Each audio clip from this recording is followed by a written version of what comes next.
새벽에 나오신 우리 모두에게 하나님이 예수님이 주시는 평강이 우리에게 넘칠 수 있기를 축복합니다. 우리 찬송가 160장 하나님께 올리겠습니다. 찬송가 160장입니다.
원수를 다 이기고 어둠에서 살아나셨네.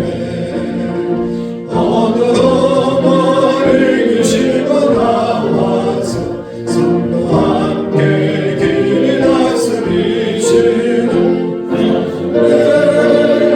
사셨네. 예수 다시 사셨네.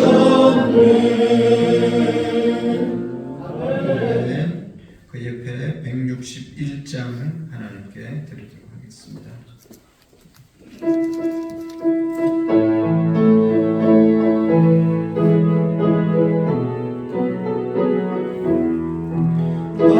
할렐루야 우리 예수 부활성 전하셨네. 세상 사람 찬양하니 전사와 나가노다. 구주 예수 부활하사 사망 권세 이겼네. 구주 예수 부활하사 사망 권세 이겼네. 할렐루야 우리 예수 왕이 되시고 우리 너를 중보되신 성령 전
사도신경으로 우리 모두가 하나님 앞에 신앙을 고백함으로 새벽 예배 하나님께 올려드리겠습니다. 나는 전능하신 아버지 하나님 천지의 창조주를 믿습니다. 나는 그의 유일하신 아들 우리 주 예수 그리스도를 믿습니다. 그는 성령으로 잉태되어 동정녀 마리아에게 나시고 본디오 빌라도에게 고난을 받아 십자가에 못 박혀 죽으시고 장사된 지 사흘 만에 죽은 자 가운데서 다시 살아나셨으며 하늘에 오르시어 전능하신 아버지 하나님 우편에 앉아 계시다가 거기로부터 살아있는 자와 죽은 자를 심판하러 오십니다. 나는 성령을 믿으며 거룩한 공교회와 성도의 교제와 죄를 용서받는 것과 몸의 부활과 영생을 믿습니다. 아멘. 찬송가 165장으로 하나님께 영광 드리겠습니다. 165장입니다.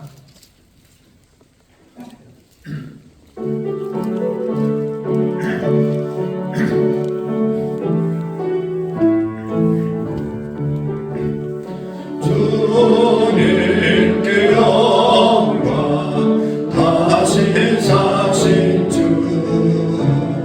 사망 권세 모두 이기시었네.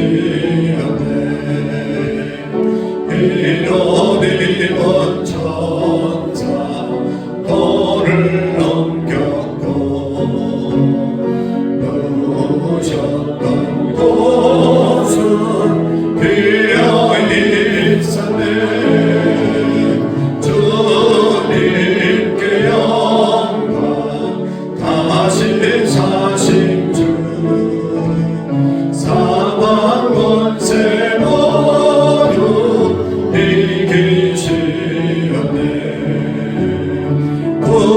부활의 주님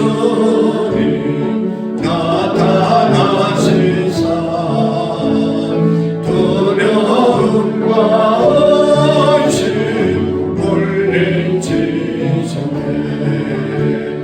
주의 교회 기뻐 환호하여라.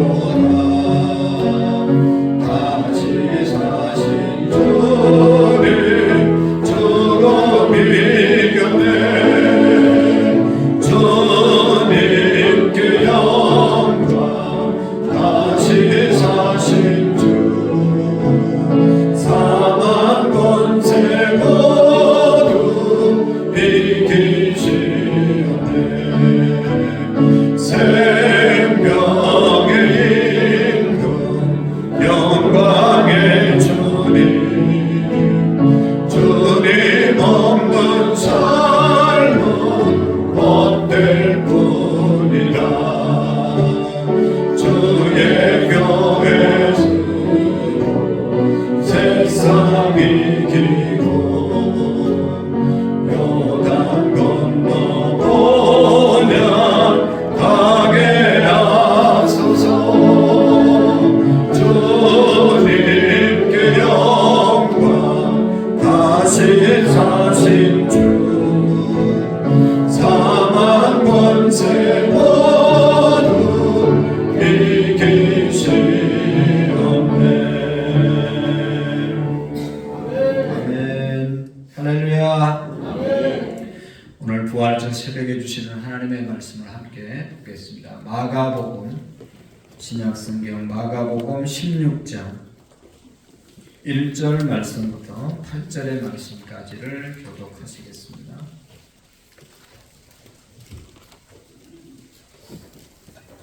마가복음 16장 1절 말씀부터 8절 말씀까지 읽으시겠습니다.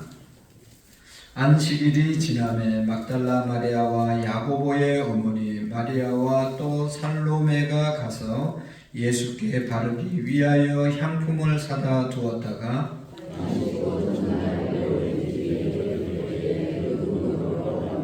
서로 말하되 누가 우리를 위하여 무덤 문에서 돌을 굴려 주리요 하더니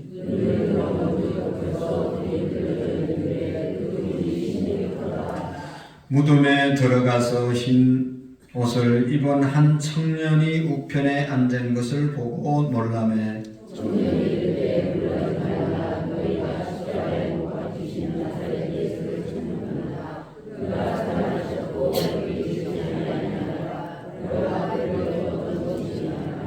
가서 그의 제자들과 베드로에게 이르기를 예수께서 너희보다 먼저 갈릴리로 가시나니 전에 너희에게 말씀하신 대로 너희가 거기서 배우리라 하라 하는지라.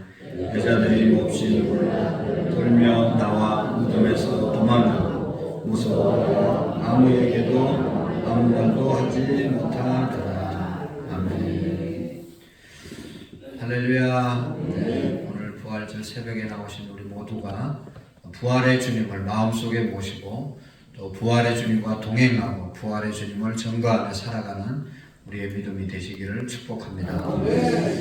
우리 16세기에 유명했던 종교개혁자 마틴 루터에 대한 이야기가 있습니다. 마틴 루터가 종교개혁을 하다가 많은 사람들에게 엄청난 핍박을 받고 반대에 부딪혀서 너무 힘들고 어려워서 지쳐서 3일 동안 집에서 나가지 않고 좌절하고 낙심해서 누워 있었습니다.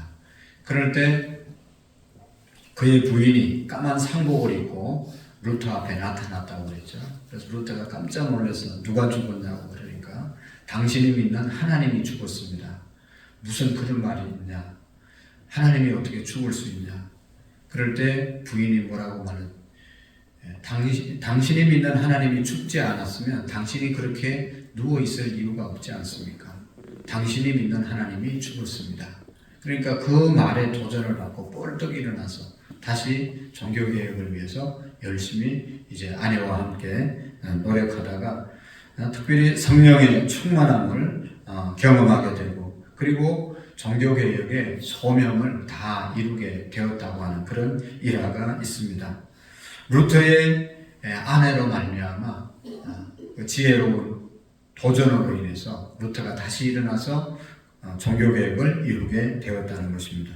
아마도 그 부인이 당신이 뭐 종교개혁 한다고 좀 하다가 이렇게 좌절할 줄 알았다든지 어떻게 그렇게 하다가 그만두는 일이 있냐고 하면서 비방을 했다고 하면 아마도 루터는 종교개혁을 끝까지 하지 못했을 것입니다. 자기 부인이 옆에서 도전해주고 또 격려해주고 함께 해주었기 때문에 그 엄청난 일을 하게 된 줄로 믿습니다. 여러분 뜻밖의 사람들이 하나님의 큰 일을 하는 것을 볼 수가 있습니다. 그냥 별것 아닌 사람들이 큰 일을 하는 그런 사람들을 우리가 봅니다. 교회 역사 속에서 하나님께 쓰임받았던 사람들은 어떤 뭐 돈이 많다든지 공부를 많이 했다든지 위대한 사람이 하나님의 일에 쓰임받는 것보다는 뭐 평범한 사람들이 어떻게 보면 고린도전서에 보면 부족한 사람들이 하나님의 일에 더욱더 크게 쓰임받은 사람들을 많이 볼 수가 있는 것입니다. 하나님께서 쓰시는 사람들을 보면 평범한 정도를 넘어서 비천한 사람들을 써서 하나님의 위대한 일을 이루는 경우가 많습니다. 오늘 예수님의 부활의 소식을 전가하는 이 여인 마리아를 통해서 예수님의 복음의 소식이 전거되지 않습니까? 오늘 이 본문에 나타난 세 여자가 나타납니다. 막달라 마리와 야고보 어머니 마리와 또 살로메라고 하는 사람을 통해서 예수님의 부활이 세상에 제일 먼저 퍼져나는 것을 볼 수 있습니다. 그 당시 여자들은 인구를 셀 때도 그 세는 인구 속에도 포함되지 않고 또 어떤 제수들의 정인으로도 여인들은 사용하지 않는 그러한 아주 냉대를 받는 그런 여인들이었지만 이 사람들이 하나님 앞에 귀하게 쓰임받았던 것을 우리가 보게 됩니다. 오늘 이 여인들은 예수님의 부활과 관련된 이 여인들은 어떤 사람들이었는가 하는 것을 우리가 1절, 2절의 말씀에 보면 이렇게 기록되어 있습니다. 이 여인들을 한번 16장 1절, 2절을 같이 한번 읽어보실까요? 시작. 안식일이 지나매 막달라 마리아와 야고보의 어머니 마리아와 또 살로메가 가서 예수께 바르기 위하여 향품을 사 안식구 첫날 매우 일찍 해 돋는 때에 그 무덤에 가며. 아멘. 안식일이 되었을 때, 안식일이 지남에 막달라 마리와 또 야고보의 어머니 마리아 살로메가 가서 예수님에게 바를 향품을 사다 두었다라고 말씀하고 있습니다. 15장 여기 40절에서 41절의 말씀에 보면 이 여인들은 갈릴리에서부터 예수님을 따랐던 그러한 사람들이었고, 예수님이 십자가에 못 박혀 돌아가시는 그 십자가 밑에까지 따라갔던 사람들이 바로 이 세 여인이었습니다. 그리고 예수님이 이제 십자가에서 내려와서 아리마대 요셉이라는 사람이 자기 무덤에 예수님을 생화포에 싸서 안장했을 때 그 안장한 모습을 보고 돌아간 여인들이었습니다. 예수님의 12 제자들은 다 도망가고 한 사람도 남지 않았지만 이 세 여인이 끝까지 아리마대 요셉하고 예수님의 무덤까지 함께 갔던 사람들입니다. 그리고 그 가서 이제 예수님의 시신이 잘 놓였는지 보았다고 말씀했고, 또 이제 예수님의 시신의 발을, 그러나 향유를 이 금요일부터 시작해서 금요일 저녁부터 토요일 저녁까지는 안식일이기 때문에 아무것도 살 수가 없는 그런 이제 유대인의 안식일법이잖아요. 그래서 이 사람들이 미리 해지기 전에 미리 가게에 가서 향유를 사다 두었다가 안식이 지나고 첫날 오늘 주일날 새벽에 일찍 가서 예수님의 시신에 향유를 바르는 그런 여인들이었습니다. 이 향유를 바른다는 것은 어떤 시신의 부패를 방지하는 것이 아니라 시신에서 나는 이 냄새를 중화하기 위해서 발랐다고 합니다. 그래서 가는 시간이 안식 후 첫날 매우 일찍 해돋는 때에 그 무덤에 가며라고 말씀하고 있습니다. 이 여인들이 다음 날 새벽 해가 막 돋을 때 무덤을 찾아간 겁니다. 자기들이 갈 수 있는 최대한 빠른 시간에, 안식일에는 움직이면 안 되니까 안식일이 끝나자마자 제일 먼저 움직일 수 있는 그 시간에 가서 예수님의 무덤을 찾아간 것입니다. 향품을 발라주기 위해서 갔습니다. 유대인들은 장례를 치르면 향을 발라야 됐었는데, 이 안식일이 금요일날 늦게 예수님의 시신이 이제 싸서 생화포에 싸서 아리마대 요셉이 안치했기 때문에 향유를 바를 그런 시간이 없었던 것이죠. 그래서 안식 후 첫날 가장 이런 시간에 향품을 가지고 이 여인들이 예수님의 무덤을 찾아간 겁니다.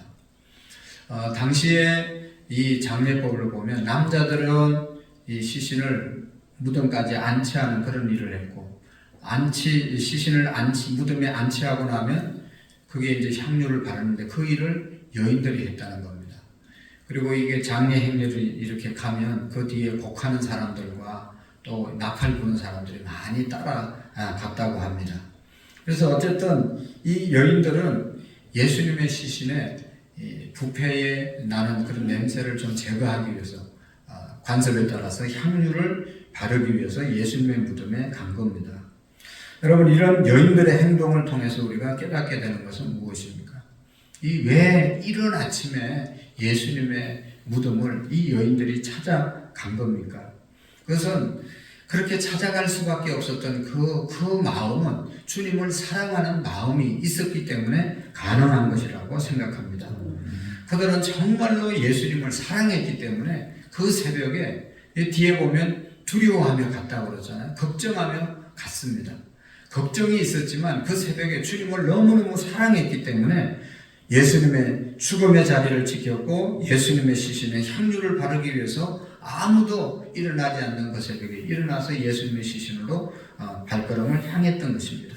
그러다가 이 여인들은 놀랍게도 부활의 증인이 되었습니다. 그것도 예수님의 부활의 첫 증인이 되었던 것을 볼 수가 있습니다. 예수님과 가장 가까이 3년 반 동안 지냈던 예수님의 제자들은 다 십자가를 예수님이 지는 그 자리에 잊지 못하고 다 도망가고, 이 세 여인, 이 여인들이 예수님의 십자가의 그 죽음을 지켜 주었던 것입니다. 이 모든 것들은 주님을 뜨겁게 사랑했기 때문에 일어난 일입니다. 주님을 사랑하면 기적이 일어나게 되는 것이죠. 여러분, 우리가 주님을 사랑하십니까?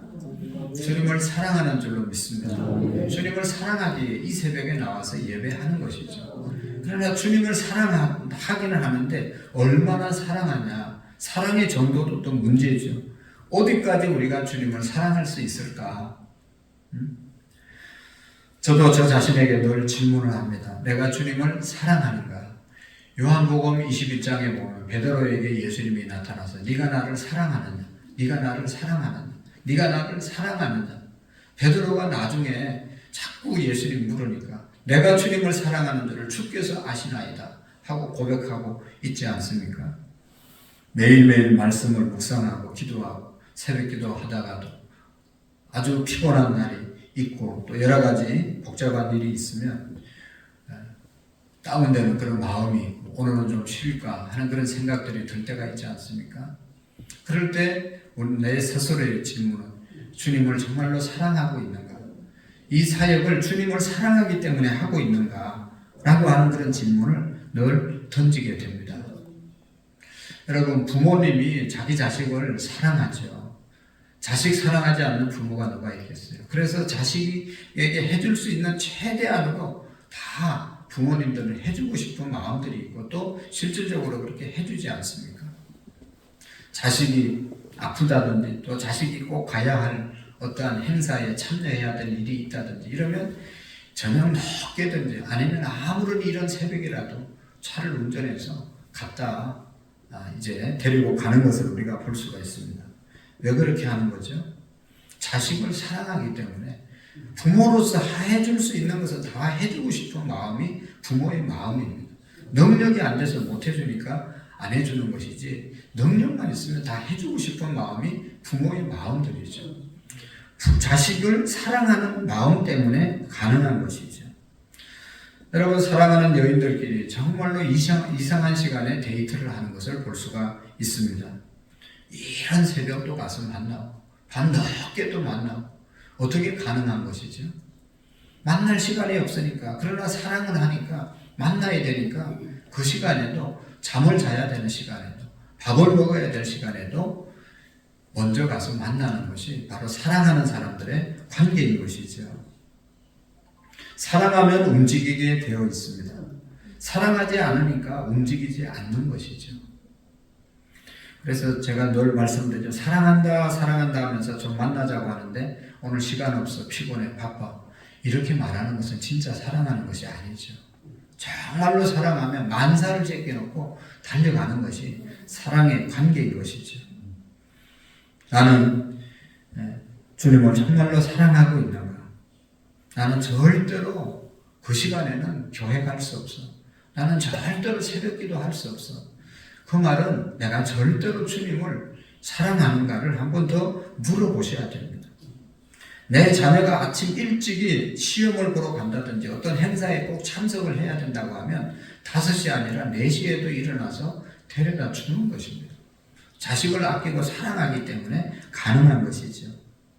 나를 위해서 생명까지 내어주신 이가 예수 그리스도입니다. 오늘 여러분, 이 여인, 세 여인이 예수님의 무덤에 아무도 찾아가지 않는 이런 새벽에 나가서 예수님의 이 시신의 향유를 바르려고 갔던 것은 주님을 사랑하기 때문에 가능했던 것입니다. 오늘 우리가 주님이 내가 너와 새벽에 데이트하고 싶다, 만나고 싶다. 그러면 우리는 뭐라고 대답하겠습니까? 주님, 오늘 너무 피곤해서 내일 아침 아침 먹고 만납시다. 이렇게도 말할 수 있겠죠. 그러나 정말로 주님을 뜨겁게 사랑하는 주님이 매일 만나자고 하면 그 요구를 우리가 거절하겠냐 하는 것이죠. 오늘 이 새벽에 부활하신 주님에게 달려갔던 이 여인들처럼 우리의 첫사랑을 주님 앞에서 회복할 수 있기를 축복합니다. 에베소 교인들에게 여러분 요한계시록 2장 1절 말씀해 보시죠. 1절부터 보면 처음 사랑을 잃어버린 에베소 교회를 향해서 주님이 책망하잖아요. 뜨겁든지 차든지 하라. 그렇지 않으면 토해 내치리라. 주님을 뜨겁게 사랑하는 그런 회복이 2025년도 새벽에 우리에게 일어날 수 있기를 축복합니다. 또 한 가지는 3절, 4절 이하에 쭉 보면 이 여인들이 예수님 사랑해서 예수님의 무덤에 달려가면서 했던 이야기들이 그들의 마음속에 두려움, 걱정, 근심이 있었습니다. 3절 말씀해 보시면 서로 말하되 누가 우리를 위하여 무덤 문에서 돌을 굴려 주려 하더니 라고 말씀을 합니다. 그들이 정말로 그 예수님의 무덤, 유대 나라는 돌무덤이잖아. 돌로 무덤을 만들어 놓고 그 앞에 큰 돌로 막아놨는데 이것을 옮겨야 그 안에 시신을 볼 수가 있는데 이건 누가 옮겨줘요 이 새벽에. 그러면서 걱정을 하면서 갔습니다. 그러나 이들의 걱정은 걱정할 필요가 없는 걱정이었습니다. 왜냐하면 어차피 자기들이 옮길 수도 없어요. 그 새벽에 누가 옮겨줄 사람이 없어요. 공연한 걱정을 하면서 간 것입니다. 그리고 또 가보니까 무덤이 벌써 열려 있었어요. 그러니까 걱정은 태산같이 하고 갔는데 걱정한 것이 하나도 걱정될 일이 없었던 것을 걱정했던 것입니다. 예수님의 시신에 향품을 발라드리려고 하는 그런 애틋한 사랑의 마음, 그러나 동시에 그것이 불가능하다는 그러한 이 장애물이 그들에게 있었다는 사실을 걱정한 것이죠. 그러나 이미 그 걱정거리는 하나님이 다 해결해 주셨습니다. 가서 도착해서 보니까 눈을 들어 본적 벌써 돌이 굴러져 있는데 그 돌이 힘이 크더라. 큰 돌이 앞에 막아 있던 것이 쑥 옮겨져 있었던 것입니다. 걱정 안 해도 될 것을 걱정했고 걱정해도 자기들이 해결할 걱정이 아니었는데 공연히 걱정한 것이죠. 여러분, 우리 인간은 어떻게 보면 끊임없는 걱정과 염려하면서 살아가는 그런 존재들입니다. 어제의 일들을 왜 그랬을까 하고 후회하고 또 미래에 대한 염려, 우리의 나중은 어떻게 될 것인가에 대한 염려와 걱정이 항상 우리에게 있습니다. 그래서 심리학자들이 염려에 대해서 통계를 낸 것을 보면 정말로 우리가 염려에서 해결할 수 있는 것은 거의 없다는 것이잖아요. 아무리 염려해도 해결되지 않은 것도 한 40% 정도 염려하고 이미 지나간 것도 또 염려하고 앞으로 오지 않은 일도 염려하고 그래서 염려를 걱정을 사사하는 그런 사람들이 얼마나 많은지 모릅니다. 그러니까 우리가 하는 모든 염려는 대부분의 염려는 염려해도 아무것도 해결할 수 없는 에너지만 낭비하는 그런 염려를 하고 있다는 것이죠. 오늘 본문의 여인들도 걱정은 했지만 사실 쓸데없는 걱정이었습니다. 돌은 이미 굴러져 있었기 때문입니다. 예수님이 부활하셨기 때문에 걱정할 필요가 없었던 것이죠. 여러분, 왜 예수님이 부활하셨는데 그들은 몰랐을까? 걱정 안 해도 예수님이 부활할 것이라고 말씀하시고 가보니까 사실적으로 부활하셨는데 왜 걱정하면서 예수님의 시신에 향유를 바르러 갔습니까? 이것은요, 예수님이 그 앞에 내가 예루살렘에 올라가면 십자가를 지고 저들에게 고난받아 십자가에 죽을 것이다. 그러나 3일 만에 내가 다시 살아나리라고 예수님이 제자들에게 분명히 말씀했고 예수님이 말씀을 전해 주었어요. 그런데 그 말씀에 대해서 예수님이 부활한다는 얘기에 대해서 전혀 그들이 귀담아 듣지 않았다는 것이죠. 부활한다고 그래서 부활하겠다고 얘기한 것을 철떡같이 믿었으면 걱정 안 하고 갈 수도 있었잖아요. 그런데 그 얘기에 대해서 예수님의 말씀에 대해서 전혀 그들이 믿지 못했다는 것이죠. 예수님을 그들은 뜨겁게 사랑했습니다. 그러나 그들은 정확하게 예수님의 말씀을 귀담아 듣지 않고 부활한다는 말을 이해를 하지 못했습니다. 예수님이 고난과 죽음에 대해서 얘기하면서 동시에 부활을 분명히 얘기했는데도 갈릴리로 내가 너희들보다 먼저 갈 것이다. 그렇게 말씀했잖아요. 그래도 그 말을 믿지를 못했던 것이죠. 머릿속에 그들이 부활이라고 하는 것이 없었습니다. 예수님을 사랑하는 마음, 그것은 분명히 그들에게 있었지만 부활에 대한 믿음이 없었던 것이죠. 사랑하는 성도 여러분, 우리의 마음은, 우리의 믿음은 어떻습니까? 주님을 우리도 사랑합니다. 그리고 우리가 주님을 믿습니다. 어떻게 하면 우리가 주님에 대한 사랑이 더 깊어질 수 있을까? 그것은 주님을 사랑하는 마음을 자꾸 기도하면 주님을 더욱더 사랑하게 되는 것이죠. 그러나 여러분, 기도만 하고 있으면 믿음이 잘 생기지 않습니다. 믿음은 들음에서 납니다. 하나님의 말씀을 자꾸 들어야 되고, 하나님의 말씀을 공부해야 되고, 하나님의 말씀을 들어야 우리의 믿음이 생겨서 부활도 믿고 예수님의 재림도 믿을 수 있고 하나님의 말씀을 우리가 믿게 되는 줄로 믿습니다. 주님을 우리가 너무나 사랑하죠. 그래서 우리 방식대로 열심히 교회를 위해서, 주님을 위해서 일합니다. 그러나 중요한 것은 정말로 부활도 믿고 재림도 믿고 믿음으로 일을 해야 될 줄로 믿습니다. 여러분, 정말로 이 사랑, 그냥 지식이 없는 사랑, 이거 아주 미치는 겁니다.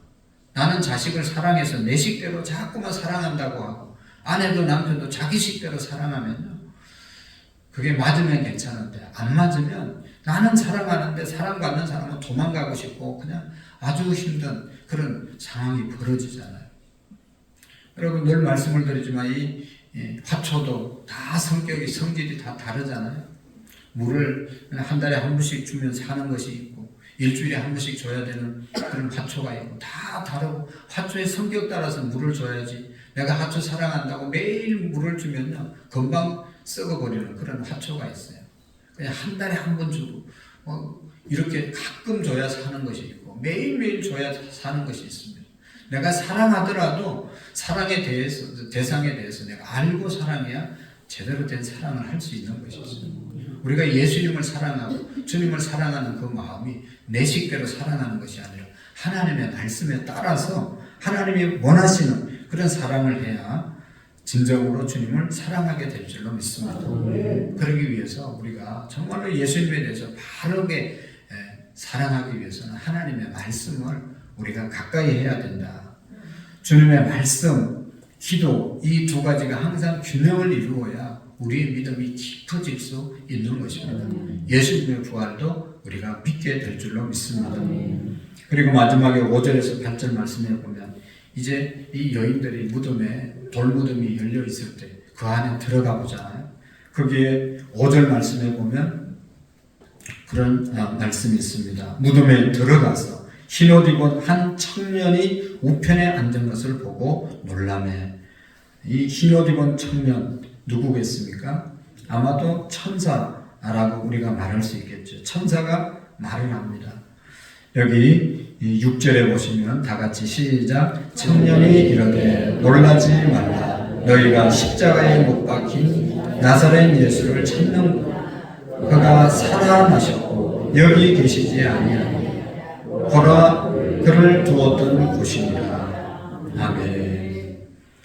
여러분, 예수님이 살아나셨다는 사실을 말씀했습니다. 예수님이 살아나셨다. 그리고 이 무덤에 계시지 않고 어디로 갔다 그랬어요? 갈릴리로 가셨다. 가서 그의 제자 이제 말씀하고 있습니다. 그래서 7절에 보면 가서 그의 제자들과 베드로에게 이르기를 예수께서 너희보다 먼저 갈릴리로 가시나니 전에 너희에게 말씀하신 대로 너희가 거기서 배우리라 하라 하는지라 말씀하십니다. 그래서 예수님이 부활하셔 살아나셨다는 것을 이 천사가 말씀해주고, 두 번째로 부활하신 예수님이 갈릴리로 가실 것이고 거기 가면 뵙게 될 것이다. 갈릴리로 예수님이 가셨다라고 말씀하고 있습니다. 여러분이 갈릴리로 예수님이 부활하셔서 제일 먼저 가셨어요. 갈릴리에 왜 가셨습니까? 갈릴리는 어떤 곳이죠? 예수님이 처음 사역을 시작했던 곳이 바로 갈릴리였습니다. 그곳에서 병자를 고치시고 그곳에서 바람과 바다를 잠잠케 하시고 눈먼 자를 눈뜨게 하시고 여러 말씀을, 기적을, 귀신 들린 사람을 쫓아내주시고 하는 모든 일이 바로 이 갈릴리에서 일어나게 되었습니다. 열심히 예수님이 활동하던 이제 사역의 현장이 갈릴리였습니다. 여러분, 오늘 우리에게 갈릴리는 어디입니까? 바로 이 사역의 현장, 전도의 현장이 갈릴리인 것입니다. 부활의 주님은 어디가 계시나? 내가 사역하는 그 현장에, 전도하는 현장에 주님이 함께 하신다는 것입니다.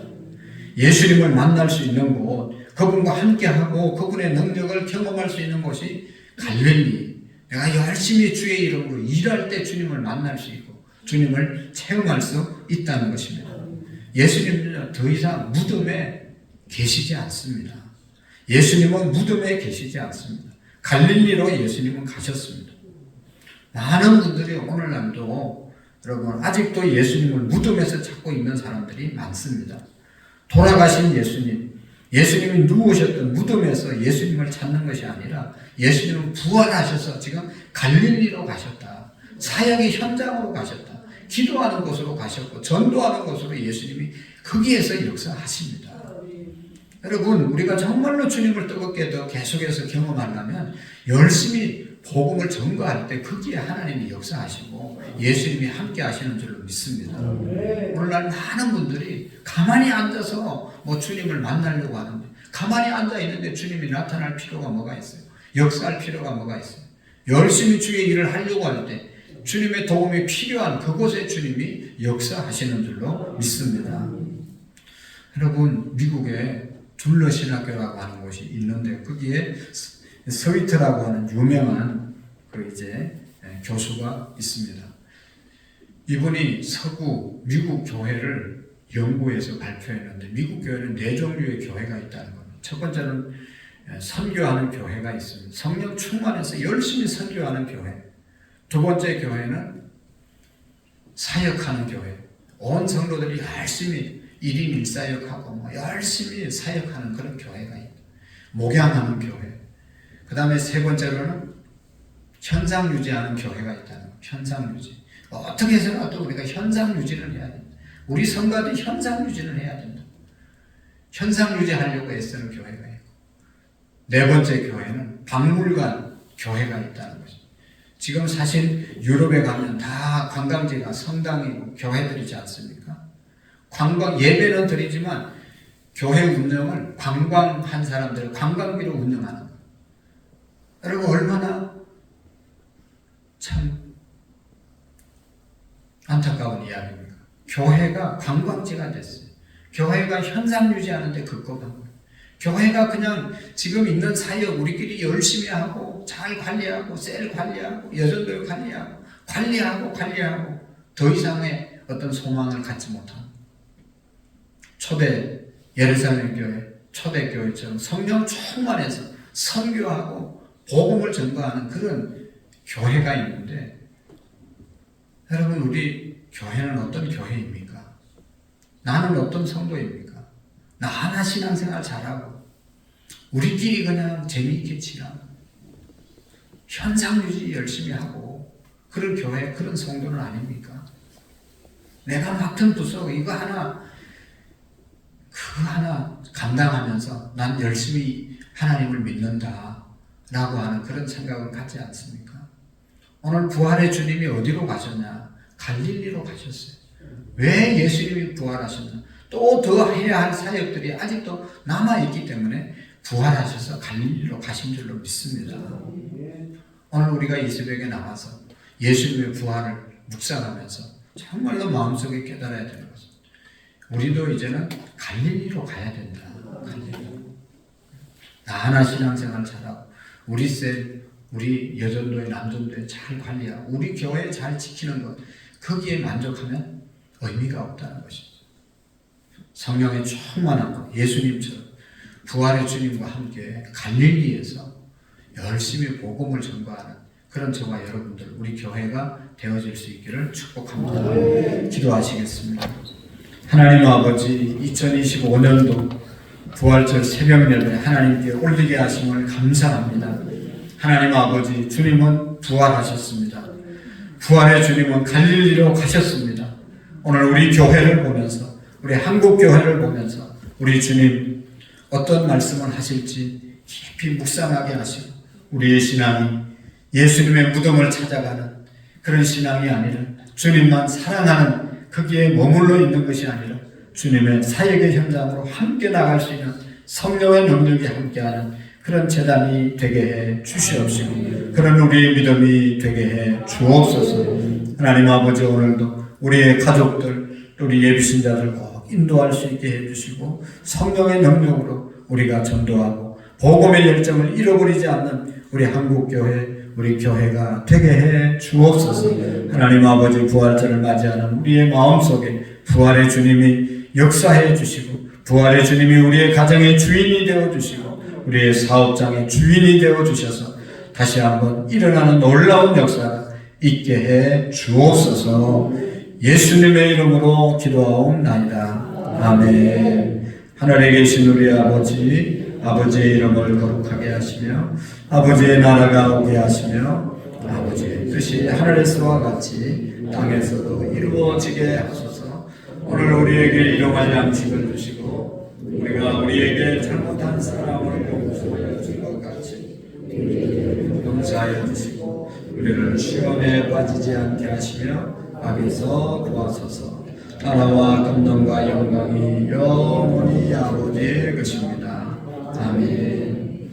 우리 두 손 높이 들고 하나님, 나의 갈릴리, 나의 사역지에 하나님의 성령이 늘 충만하게 정말로 그곳으로 가서 복음을, 부활의 주님을 전가하는 우리의 믿음이 되게 해달라고 기도하시고 나라와 민족과 세계 열방에 예수님의 부활의 소식이 모든 사람들의 부활의 소식을 믿고 예수님의 부활을 믿고 우리의 부활을 믿고 살아가는 부활의 소망을 갖고 살아갈 수 있게 해달라고 기도하시겠습니다. 오늘도 우리가 하나님의 전에 나와 예배하는 모든 자들이 부활의 주님을 만나는 그런 축복이 있게 해달라고 기도하시겠습니다. 두 손 높이 들고 세 번 주님 한번 외치고 가정과 우리 자신과 교회를 위해서 민족을 위해서 기도합니다.